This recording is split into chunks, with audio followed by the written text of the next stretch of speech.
अभी तो ये झांकी है, बहुत लड़ाई बाकी है। इनकी औकात है देने की। बिना टिकट का तहखाना में बैठ के आए। हमसे पूछिए कि अच्छा काम किया है कि नहीं किया है, हम बोलेंगे बिल्कुल नहीं किया है। हम आपके चैनल के माध्यम से गोपाल जी ठाकुर और मिथिला के तमाम सांसदों को चैलेंज करते हैं। तुम्हारे तकदीर में ये नहीं लिखा हुआ है कि 3 साल की ग्रेजुएशन की डिग्री 4 साल में लो और जाके 2000, 3000, 5000 की नौकरियां करो। लड़ाई है आगे और लड़ाई है। इसी बात के साथ मिथिला स्टूडेंट यूनियन मिथिला राज्य की मांग को लेकर आगे बढ़ रहा है। आपको नहीं लगता कि आपके इस मांग में आपके जो राजनीतिक रूप से जिन्हें आपने चुना है, जिन्हें आपने संसद भेजा है, जिन्हें आपने विधानसभा भेजा है, वो लोग अपनी स्वीकृति नहीं दिखा रहे, वो लोग नहीं आ रहे बढ़कर? क्या वो लोग मिथिला का विकास नहीं चाहते, या उन्हें लगता है कि बिहार के साथ मिलकर ही वो मिथिला का पूर्णतः रूप से विकास कर पा रहे हैं? अभी तो ये झांकी है, बहुत लड़ाई बाकी है। ये क्या करेंगे? अरे ये हमको, ये सत्ता में बैठे लोग हमको देंगे क्या? ये केंद्र के सत्ता में बैठे लोग या बिहार के सत्ता में बैठे लोग? अरे हमारे पास जो था वो भी हमसे छीन लिया गया। इनकी औकात है देने की? इनकी नीतियां कहाँ है? अरे भाई हम सरकार से कुछ नहीं मांग रहे गुरु, हम तो वही मांग रहे हैं कि हमारे पास 28 चीनी मिलें हुआ करती थी, गुरेगो हमें लौटा दो, जूट मिल लौटा दो, पेपर मिल लौटा दो, सूता मिल लौटा दो। हमारा जो मिथिला क्षेत्र था, जब पूरे देश में कहीं भी सीमेंट का प्रयोग नहीं हुआ तो हमारे क्षेत्र में हुआ। हम इतने विकसित थे आजादी से पहले। जब कहीं रेलवे लाइन नहीं लगा तो हमारे पास अपना निजी प्राइवेट रेलवे लाइन था। जब दुनिया भारतवर्ष ने एयरपोर्ट नहीं देखा तब हमारे पास प्राइवेट अपना एयरपोर्ट हुआ करता था। क्या कर दिया इन लोगों ने मिथिला के साथ? क्या कर दिया है? खिलवाड़ किया है, चौटाला व्यवहार किया है और करते आ रहे हैं। हम मांगेंगे क्या? मांगने पे भीख भी नहीं मिलता है। हम अपना अधिकार छीन कर लेंगे और केंद्र की सत्ता में बैठे लोगों से कहना चाहते हैं, बिहार के सत्ता में बैठे लोगों से कहना चाहते हैं, सत्ताधारी सुतल परल छौ जाएगी जो मैथिल संतान, सत्ताधारी सुतल परल छौ जाएगी जो मैथिल संतान। 21 अगस्त के दिल्ली में भैर दलूं पूरा मैदान, भैर दलों पूरा मैदान।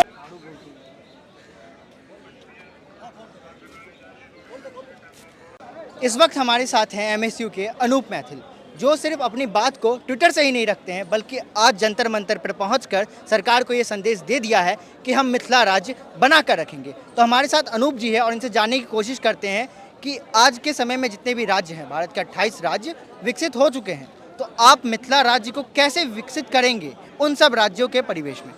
देखिए, राज्य बनने से सीधी सी बात है कि हम लोग विकास के लिए संघर्ष कर रहे हैं। IIT, IIM, एम्स, बहुत सारे हाईकोर्ट बेंच। तो राज्य बनने से सबसे ज़रूरी चीज़, सबसे फ़ायदा ये होता है कि ये चीज़ें ऑटोमेटिक हम लोगों को मिल जाएगा। ऊपर से बाढ़ प्रभावित, आपको मालूम है मिथिला बाढ़ प्रभावित क्षेत्र है, तो बाढ़ की समस्या का स्थायी निदान तब होगा जब मिथिला राज्य बनेगा। किसी राज्य की राजधानी में जब बाढ़ आएगा तो उनको मजबूर होना पड़ेगा कि भाई निदान करना है। वर्तमान में मगध में आपको मालूम है पानी की कमी है और मिथिला में पानी है, लेकिन मिसमैनेजमेंट। वही तो कह रहे हैं कि ये कितनी बड़ी विडंबना है कि 6 महीना बाढ़, 6 महीना सुखाड़। अगर पानी को सही से मैनेज कर दिया जाए तो यह समस्या का समाधान हो जाएगा, और समाधान हो जाएगा तो मिथिला विकसित हो जाएगा। पानी का उपयोग करके हम पानी आधारित इंडस्ट्री खड़ा कर सकते हैं, मखाना, सिंघाड़ा, पानी से बिजली उत्पादन किया है। सबसे बड़ी बात है कृषि, खेती के लिए तो पानी चाहिए। आगे की तैयारी 2024 में लोकसभा के चुनाव है, उसके बाद 2025 में अगर बिहार रहा, मिथिला राज्य अलग नहीं हुआ तो विधानसभा के चुनाव है। तो राजनीतिक रूप में आप अपने आप को कहाँ देखते हैं? मिथिला समाज अपने आप को राजनीतिक रूप में कहाँ देखता है? क्या दोबारा 19 सांसदों को चुना जाएगा? सुनिए, यह जो मिथिला स्टूडेंट यूनियन नौजवानों का फौज देख रहे हैं, यह केवल सामाजिक संगठन नहीं है, इसका राजनीतिक आधार भी है। हम लोगों ने 4 जिला परिषद सीट जीतने का काम किया है। एक जिला परिषद जो होता है वो 1 लाख जनसंख्या का नेतृत्व करता होता है और 50,000 वोटरों का मालिक होता है। मतलब 4 लाख लोगों ने मिलकर हमें हमारे विचार के ऊपर, हमारे संगठन के ऊपर विश्वास जताया है, जबकि हमें यह तनिक भी उम्मीद नहीं था कि लोग इस तरीके से हम लोगों को हाथों हाथ लेंगे। आने वाले समय में मिथिला के हर बूथ पर यह लड़ाई तो राजनीतिक लड़ाई होगी। जब लोकतंत्र में सत्ता में हिस्सेदारी नहीं होगी तब तक कुछ नहीं मिलने वाला है। इतिहास उठा के देख लीजिए। आपके पूर्व सांसद थे कीर्ति आजाद, उन्होंने अभी मिथिला राज्य के मांग को समर्थन दिया है। अभी वो कांग्रेस पार्टी से आते उन्होंने कहा कि मिथिला राज्य की अलग निर्माण होनी चाहिए। तो क्या आपको लगता है कि बीजेपी के अभी जो सांसद है गोपाल जी ठाकुर, क्या इस मांग को संसद में उठाएंगे? उठाना चाहिए था, उठाना चाहिए था, क्यों नहीं उठा? खाली पागमाला बांटते रहते हैं। मोदी मोदी करते हुए तो सांसद बन गए। अब और ज्यादा करेंगे तो पता नहीं चला अगले बार टिकटॉक काट देगा उनका। हिम्मत है उनका। हम आपके चैनल के माध्यम से गोपाल जी ठाकुर और मिथिला के तमाम सांसदों को चैलेंज करते हैं कि कम से कम एक पोस्ट दिखा दीजिए, पार्टी से निकाल देगा। कोई भी पार्टी वाला, राजद वाला हो, जदयू वाला हो, कांग्रेस वाला हो या बीजेपी वाला हो, उसका एक भी नेता, एक भी विधायक अगर मिथिला राज्य पे बोल देगा तो उसको पार्टी से निकाल देगा। तो बिना केंद्र की सहमति के राज्य बनेगा कैसे? पार्टी पर चढ़ के लेंगे। 15 में संगठन बना, अभी 22 है। जब 7 साल में हम लोग इतने की संख्या में 10,000 टोटल मूविंग है आज का। जब इस क्षेत्र में दिल्ली में 1500 किलोमीटर दूर से आके हम लोग यहाँ रह के अपना पांव जमा लिए हैं, तो 35 लाख लोग दिल्ली एनसीआर में हैं। ऐसा भी दिन आएगा जब आप कवरेज करने आइएगा, चक्का जाम रहेगा, राजधानी को और सरकार की मजबूरी होगी कि मिथिला राज्य। आप ही के मिथिला के बहुत सारे क्षेत्र के विधायक भी आते हैं। एक संजय झा हैं, छोड़िए ना। संजीव झा हैं आम आदमी पार्टी से। उन लोगों से आप लोगों की क्या उम्मीद करती है? यहाँ पे अरे जो हमारी मिथिला के कोई लोग उम्मीद नहीं। हैं, जो मिथिला के लोग भी दिल्ली में रह रहे हैं, उनसे आपकी क्या अपील है? वो किस तरीके से जुड़े आपके अपील मिथिला क्या है? राज्य आप तो देख रहे होंगे, बरसात हुई है, धूप है, आप भी भींगे लग रहे हैं। सब लोग पानी में भींग भींग के इनकलाब जिंदाबाद का नारा लगा रहे हैं। भीख नहीं, अधिकार चाहिए, हमरा मिथिला राज चाहिए, नारा लगा रहे हैं। देखिए ना, आप तो खुद देख रहे हैं, दिखाइए। संघर्ष करता है इन नौजवानों का, बहुत बुजुर्गों का आशीर्वाद किसी राजनीतिक पार्टी के साथ है।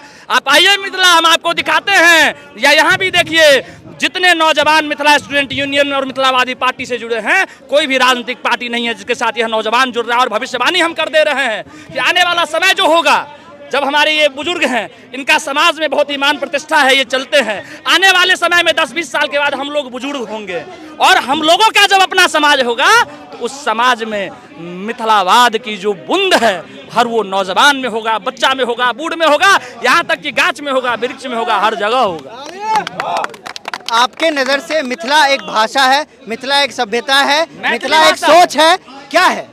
देखिए, मिथिला की अपनी सांस्कृतिक विरासत रही है, मिथिला का अपना शैक्षणिक विरासत रहा है, मिथिला का अपना साहित्यिक विरासत रहा है, मिथिला का अपना औद्योगिक विरासत रहा है, मिथिला का अपना एक अलग पहचान है। और मिथिला क्षेत्र विभिन्न मायनों में, विभिन्न पटलों पे पूरे भारतवर्ष को मार्गदर्शन देने का काम किया। शंकराचार्य मिथिला में ही हारे थे, जनकवि वैद्यनाथ मिश्र, यात्री नागार्जुन मिथिला से ही थे, रामधारी सिंह दिनकर मिथिला से ही थे, हजारों स्वतंत्रता सेनानी मिथिला से थे। तो मिथिला ने देश को सिखाया, लेकिन साजिश के तहत जो भी जिसने सत्ता में बैठा है, काबिज किया है, उस सब ने हम लोगों को केवल लेबर बनाने का काम किया है। जनसाधारण ट्रेन। अब हम लोग जाग चुके हैं, लेबर बन के नहीं रहेंगे। लाठी खाना पड़े, गोली खाना पड़े, जेल जाना पड़े। और एक मिनट, ये हमारा गांव का नौजवान है, 2 दिन तक भूख हड़ताल पर बहेरी प्रखंड में रहा और सारे चिकित्सा ऑफिस खुलवा दिया, रंगीन डेंटिंग पेंटिंग डॉक्टर बैठा दिया। हमने वीडियो में देखा, धरातल पर नहीं जाकर देखा हूँ। यहाँ हूँ दिल्ली में, यही नौजवान है, 24 घंटा नहीं 48 घंटा बिना पानी हड़ताल पर रहा, बिना पानी। बहेड़ी दिखाइए, आप लोग आइए, दिखाइए मिथिला को, दिखाइए सही मायने। और जो है उनके साथ ये हमारे गांव के हैं, मैं इसको जानता हूँ। आपके राजनगर के में भी एक महल हुआ करता था नौलखा, उसके साथ भी बहुत उसी की भेदभाव। बात हम किए हैं। जब पूरे भारतवर्ष में सीमेंट का प्रयोग हुआ तो दूसरा वो जगह था जहाँ पे सीमेंट का प्रयोग हुआ, उससे पहले एक ही जगह हुआ था पूरे भारतवर्ष में। कहीं नहीं हुआ। है बिना टिकट का पैखाना में बैठ के आया, वो भी देखा हूँ ट्रेन में, जनरल टिकट लेकर के, उसके देह पर हो, उसके देह पर हो।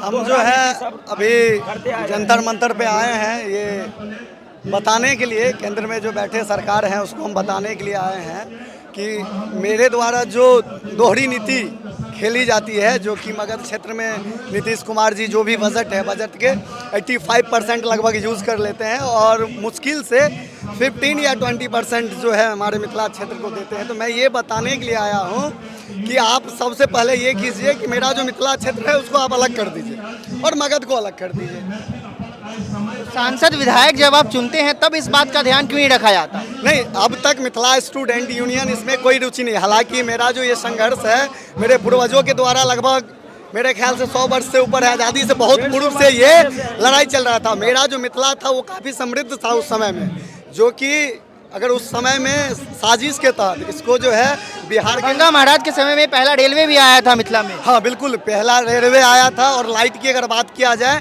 तो दिल्ली और मिथिला क्षेत्र में एक ही बार लाइट आया था। लेकिन आज अगर स्थिति देखिएगा तो दिल्ली का क्या है और हमारे मिथिला क्षेत्र में जाकर के देखिएगा कि क्या स्थिति है।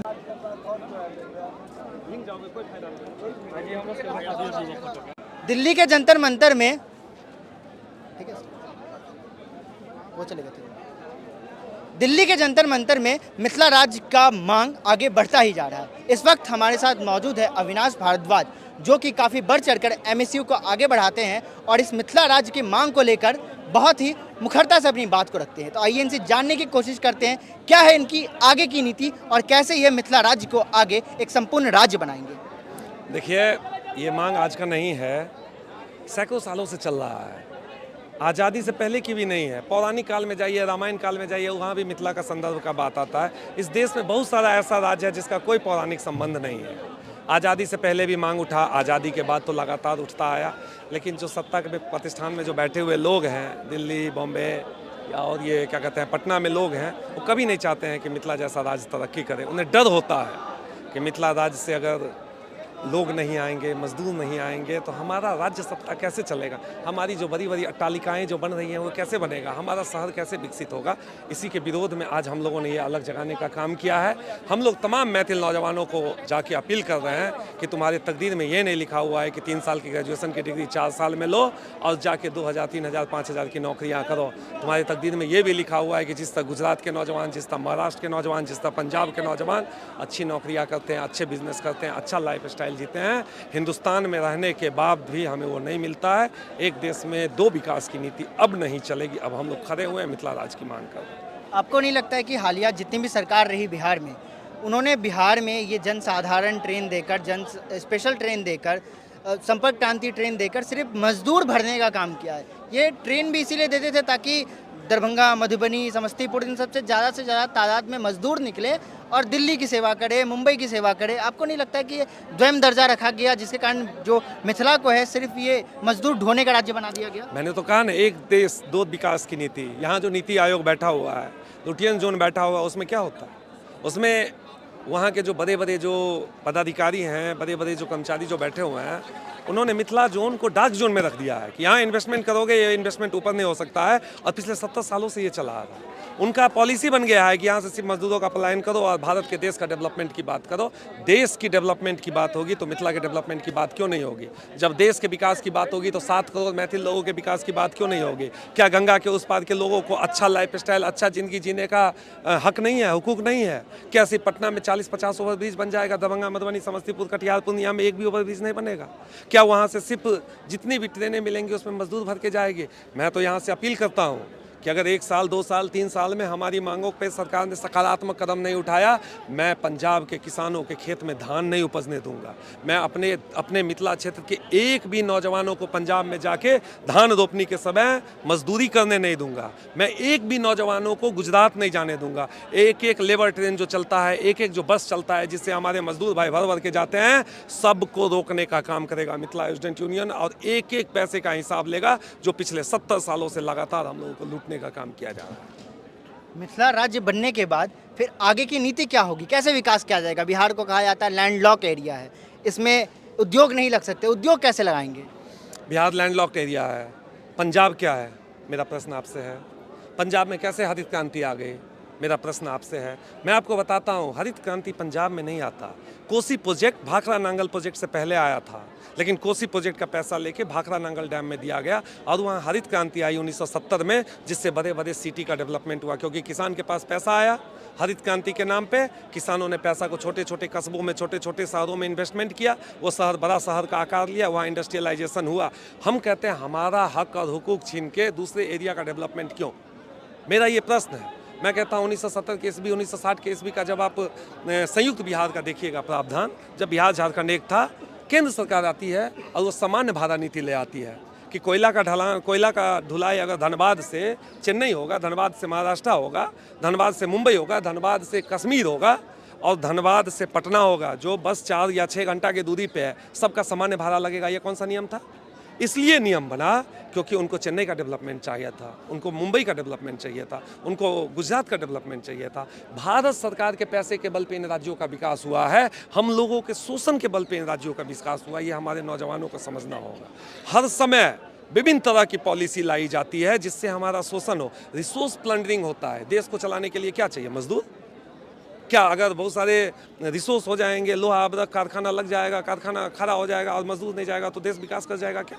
घर बन जाएगा क्या? अट्टालिकाएं बन जाएगी क्या? रोड बन जाएगा क्या? मजदूर कहाँ से आता है? हमारे इलाके से आता है। सांसद विधायक ये बात क्यों नहीं समझते हैं मिथिला के? देखिए, सबसे बड़ा जो राजनीतिक दुर्भाग्य हम लोगों के इलाके का है कि मिथिला के नाम पे कभी वोटिंग नहीं हुई, मिथिला के नाम पे सत्ता नहीं बदली, मिथिला के नाम पे राजनीति नहीं हुई, मिथिला के नाम पे राजनीतिक रोटियां सेकी गई। मिथिला मैथिली का दिखावा करने वाले तमाम लोगों से मेरा प्रश्न है, तमाम सांसद विधायक से मेरा प्रश्न है कि एक भी जेन्युइन मुद्दा विधानसभा और लोकसभा में क्यों नहीं उठाते?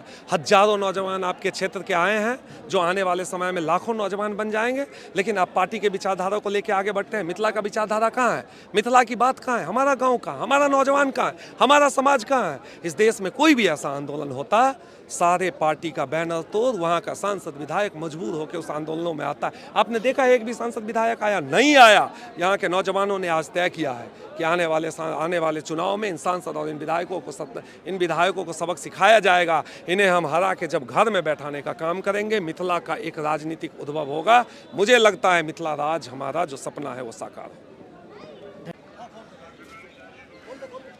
दिल्ली के जंतर मंतर में, ऑडियो देख लो, दिल्ली के जंतर मंतर में मिथिला राज्य को बनाने के लेकर लगातार मांग तेज हो रही है और इसी बीच हमारे साथ MSU के फाउंडर मेंबर जुड़े हैं। आइए इनसे जानने की कोशिश करते हैं क्या है इनकी आगे की प्लानिंग जिसके तहत ये मिथिला राज्य का निर्माण करेंगे। हम लोग का एक ही सूक्ष्म प्लानिंग है कि हमें नहीं चाहिए कोई भी नेता, हर गांव से हर घर से चाहिए एक बेटी और एक बेटा। बस इसी जो निर्णय है, इसी निर्णय पे हम लोग चल रहे हैं। हर एक घर से, हर एक गांव से एक एक व्यक्ति को जोड़ रहे हैं और मिथिला राज्य बनाने के मार्ग को प्रशस्त कर रहे हैं। मिथिला राज्य बनाने में केंद्र की मंजूरी चाहिए, क्योंकि भारत का अगर संविधान देखते हैं, केंद्र जब तक सहमति नहीं जताएगी तब तक किसी भी राज्य का, भले मिथिला राज्य हो, कोई भी अलग अलग राज्य की मांग करी, जैसे तेलंगाना का भी निर्माण हुआ तो बिना केंद्र के मंजूरी के हो नहीं सकता। तो केंद्र सरकार तक ये बात को कैसे पहुँचाई जाए? आपके सांसद जो हैं गोपाल जी ठाकुर, वो भी कहने से कतराते हैं। डिफरेंट माध्यम है, अब सांसद जी का अपना जो वास्तविकता है सांसद जी अपना देखें, लेकिन हम लोग का जो प्रस्ताव है केंद्र को पहुंचाने का, जैसे कि अब डिफरेंट धरना प्रदर्शन, जनसभाएं पूरे मिथिला के गांव-गांव में, क्षेत्र में हो रहा है, दिल्ली में हो रहा है, अभी पटना में हम लोग करेंगे। उसके बाद जो आप लोग के माध्यम से जो सोशल मीडिया है, सोशल मीडिया आज के डेट में बहुत बड़ा प्लेटफॉर्म है। आज की क्या लगती है आपको, रिपोर्टिंग क्या गृह मंत्रालय में नहीं जाएगा? आज की सारी रिपोर्टिंग गृह मंत्रालय में जाएगा। आज जो मिथिला राज ट्विटर पर नंबर 1 ट्रेंड किया है, क्या ये गृह मंत्रालय को रिपोर्ट नहीं जाएगा? वो सारे रिपोर्ट गृह मंत्रालय को जाते हैं और वो सब अब इस बात से अवगत हो गए हैं कि मिथिला राज्य में पृथक मिथिला, बिहार के उत्तरी भाग में पृथक मिथिला राज्य के लिए जोरदार आंदोलन का सूत्रपात हो गया है और ये उसका सूत्रधार मिथिला स्टूडेंट यूनियन है। तो मिथिला स्टूडेंट यूनियन जिस तरीके से मिथिला राज्य की मांग को लेकर अग्रसर है, आपको नहीं लगता मिथिला के जन जन में ये बात पहुंचनी चाहिए? हर एक गांव, हर एक कस्बे से हर एक लोग को बाहर आना चाहिए और एक मांग रखनी चाहिए। ये मांग अभी भी देख के लगता है कि सिर्फ मिथिला स्टूडेंट यूनियन का ही है, एक जन आंदोलन के रूप में ये मांग अभी तक व्यापक नहीं हुआ है। देखा जाए तो दरभंगा, मधुबनी को छोड़ के और किसी राज्य, अगर सहरसा की बात कर ली जाए जहां पर आमतौर पर मैथिली बोली जाती है, वहीं पर यह मांग तेज होती दिख रही है। पर कुछ राज्य अगर आप देख लें, अररिया, किशनगंज, इस जगह पे इस मांग को लेकर के चर्चा भी नहीं है। इस पर आप क्या करना चाहेंगे, कैसे व्यापक बनाएंगे? थोड़ा सा बात आपका सही हो सकता है, लेकिन थोड़ी सी मैं आपको जानकारी दे दूं कि आप पूर्णिया में जाइएगा, अररिया में जाइएगा, वहाँ भी अब प्रखंड स्तर पे और पंचायत स्तर पे इसकी चर्चाएं शुरू हो गई है। अभी मैं खुद पिछले 3-4 महीने में कम से कम तो 4 से 5 हमारी सभाएं पूर्णिया और अररिया क्षेत्र में लगी हैं और वहाँ की मुझे तो लगता है कम से कम 100 लोग पूर्णिया और अररिया से आज आए हैं ट्रेन के से, जो आज के आंदोलन में है शामिल। तो ये ज़रूर बात है कि केंद्र इसका हमेशा दरभंगा, मधुबनी रहेगा, क्योंकि कोई भी चीज़ जब शुरू होता है तो उसका कोई ना कोई केंद्र होता है।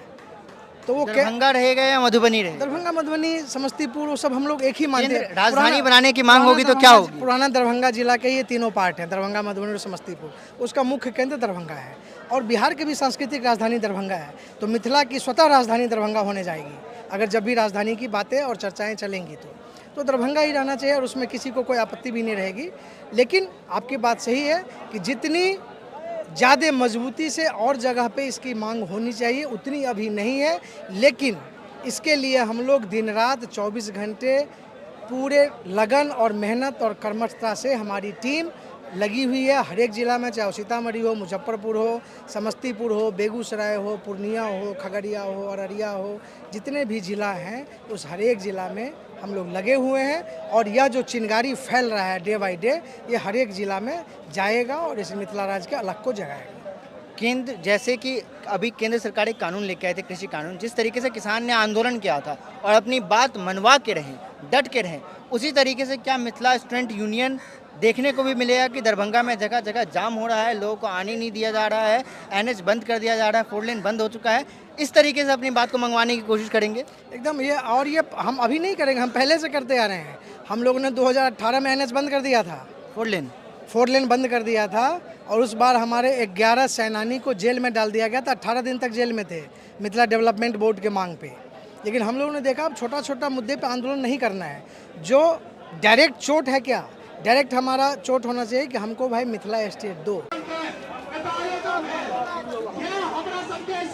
थी हमारी खास रिपोर्ट दिल्ली के जंतर मंतर से, जहां पर मिथिला स्टूडेंट यूनियन द्वारा अलग मिथिला राज्य की मांग को लेकर धरना दिया गया था।